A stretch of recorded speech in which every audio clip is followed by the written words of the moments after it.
So, dito po ay yung IM Laboratory 4. Ito po yung admin dashboard ng student records. So, andito po tayo sa all list. Ayan po siya.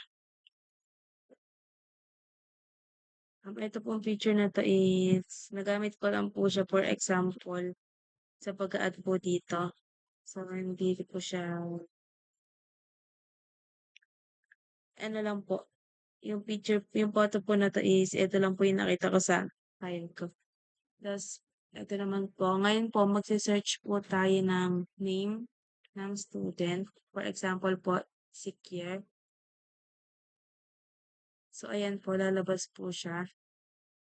And balik po tayo sa list. For example naman po is gusto ko pong mag-search gamit po yung student ID.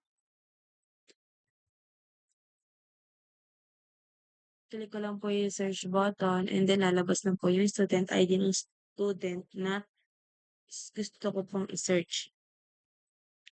So, back po ulit tayo sa list.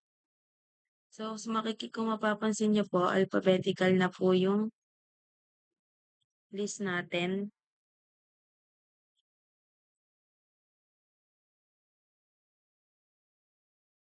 For example po, mag-search po ulit ako ng isa pa pong student.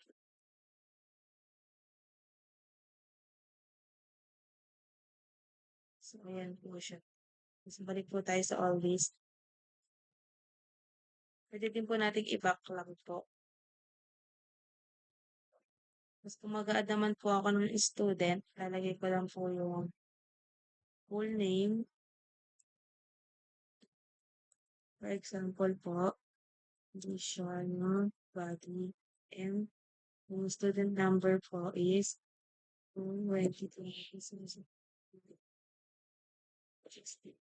So, for example po sa course niya is Bachelor of Science in Agribusiness and second year and section is A.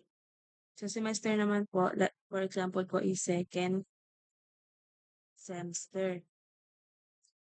So, sa subject po is IP 111. For example lang po. Para naman po magkaroon siya ng photo, kiklik po natin itong choose file. For example po, itong photo na to. And after po na natin makapag-choose ng file ay mapilapan po lahat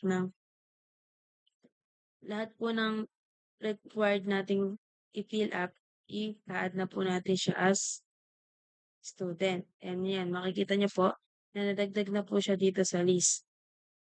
Ito po siya. Ito po. So, try po natin i-search. Pwede pong gamit ang last name. Pwede din naman pong gamit yung first name.